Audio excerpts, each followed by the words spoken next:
Do you have any ideas where you think season three may go? I think personally, I think they're gonna try to. I mean, at least personally, I think they should explore more of Mando, especially because I think more and more, especially in season two, the show became less and less about him.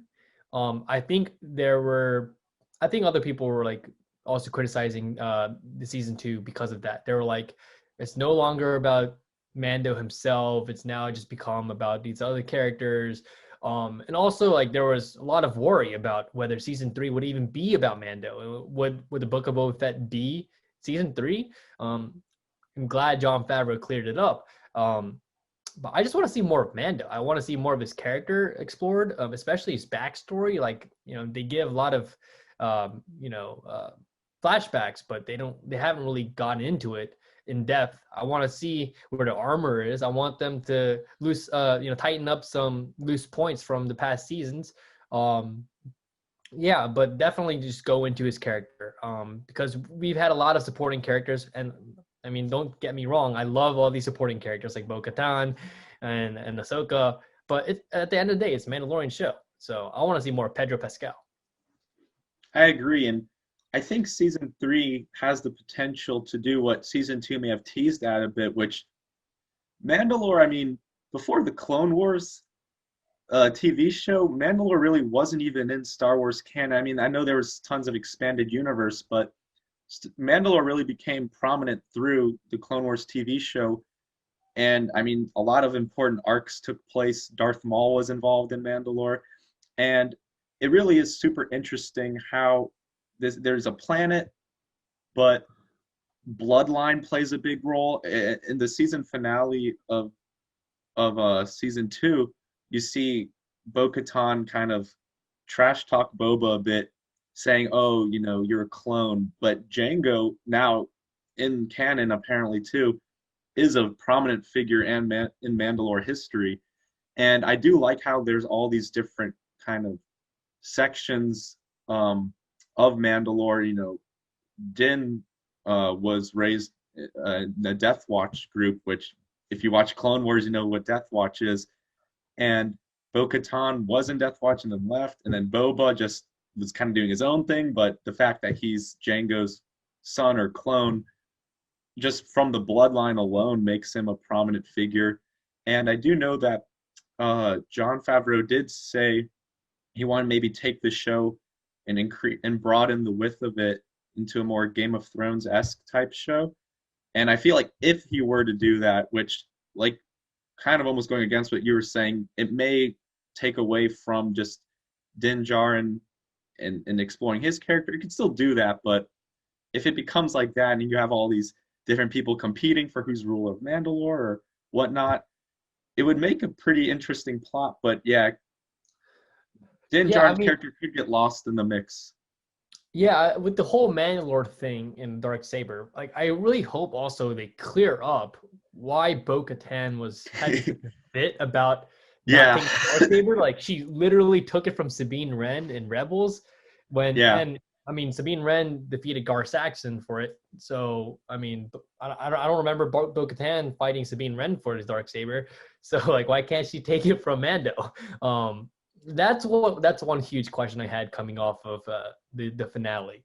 And also I want to see Giancarlo Esposito's character, Moff Gideon, be more involved because he's such a good actor.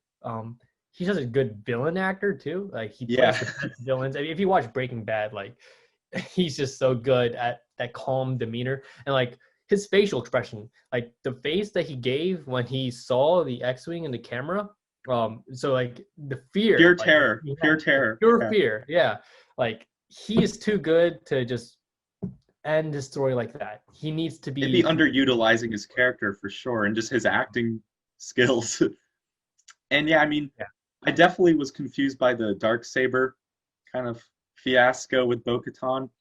But then again, I quickly realized Dave Filoni is making the show, and I think he knows what he's doing, of course. yeah, So I'm not too worried about that. I think it will be covered upon in some sort of Star Wars medium. Hopefully, it's explored in the show. Because one thing that sometimes bugs me is if there's this plot hole or unexplained thing, and you have to go into the comics for it. Not to have a problem with it, but like it is nice to explain it on the big screen if you're gonna create this plot hole on the big screen as well. Mhm. And yeah, but Moff Gideon, I mean, I honestly was thinking there would be an episode in season 2 purely dedicated to him and his backstory because he kind of just appears in season 1, and he's a Moff, and it's Imperial remnant. People are kind of wondering, is he a warlord that's just trying to cut his slice of the galaxy after the Empire's fallen, after the Battle of Endor? Or some people may think that, there's, I forgot which episode, but in the end, it was when the alien tagged Mando's Razor Crest, and they're like, "Oh, you will be rewarded in the New Order." People are like, "First Order, First Order," and then there's the cloning facilities and Baby Yoda. So I don't know. I feel like Moff Gideon, and the fact that how did Moff Gideon really even get the Darksaber to begin with? I feel like Right, there's so right. much to explore for his character. Yeah, and I think based off an interview that Giancarlo Esposito did, I think maybe, just maybe, we can see Moff Gideon in communicating with Grand Admiral Thrawn. I know Esposito was saying in an interview like how there are higher powers moving in the shadows. So I think if Gideon was under the authority of Thrawn, that'd be a cool thing to explore as well. And having Lars Mikkelsen like return as Thrawn, because like he's done live action before and he obviously voiced the character. So I think he'd be a perfect casting for it. I mean, I know other people are like fan casting Benedict Cumberbatch as well, but I mean, either would do well. But I would love to see that connection between Thrawn and Gideon, two masterminds. Thrawn in live action will be. I mean, we know now almost certain that we will see him in live action, and it is going to be amazing to see.